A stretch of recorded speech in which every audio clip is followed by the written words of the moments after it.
Okay, Miami upsets Buffalo. That might be surprising, but the margin is shocking. 37-10 at Rich Stadium, and O.J. Simpson is standing by with a couple of the heroes. Dan Marino is with him, along with the newly acquired Keith Jackson. Juice? Bob, certainly the stars of today's game, Dan, you say it was a long time coming, but when the game was on the line early, you seem to be in sync with this guy, Keith. Are you surprised that you guys were able to work together so well so early? Well, somewhat, yeah, but we wanted to go in and give him something different, and Keith does such a good job just in one-on-one and understanding how to get open in zone coverage and that, and I don't think really Buffalo, expected us to do that, and Keith made some big catches for us early on. I know one thing for sure, Buffalo didn't expect you to play so much. Are you surprised at how much you played? Not really. On the second day, I was really picking up the offense, and everything was going well, and Dan was calling my number in practice a lot, and they were liking that, and I was catching the ball in practice, so I felt that I was going to get a lot of playing time, especially if they were going to bring a one-on-one with a linebacker out there. Well, early in the game, when the game was on the line, you got a touchdown reception. Now, we're going to be showing it here.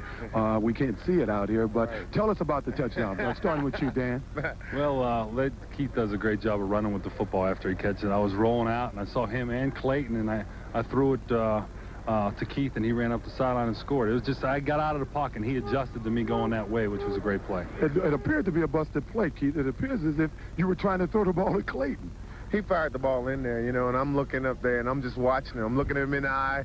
I'm looking at him in the eye, and I saw him look. You get the eye contact with a quarterback. We're playing with Randall for so long. You get the eye contact, and you know he's coming to you. And I just waited for the ball, and boom. And Clayton took all the rest of the defense inside. It was just get to the end zone after that.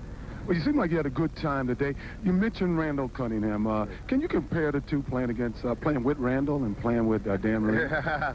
It's a difference. It's really a difference. They throw two different type of balls at two different type of quarterbacks. Randall's real mobile when he got a pocket. Dan's going to sit in there and wait for you to get open. Randall makes big plays with his legs for running, and Dan's going to make his receivers make all the plays. And, it's just a difference. And I actually like, making a big play as a receiver.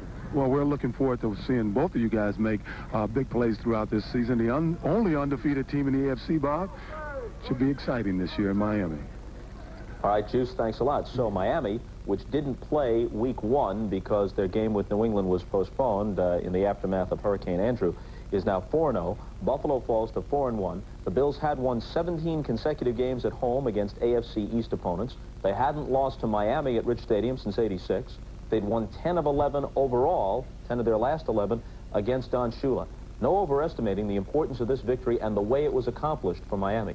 I think it's Miami's biggest win in 5 or 6 years, and I think every once in a while you get a win like this one when the whole team said, hey, we just might be able to do this. And I think that's the kind of win that Miami had up in Buffalo today, the one that might just carry them for several weeks and on into the playoffs.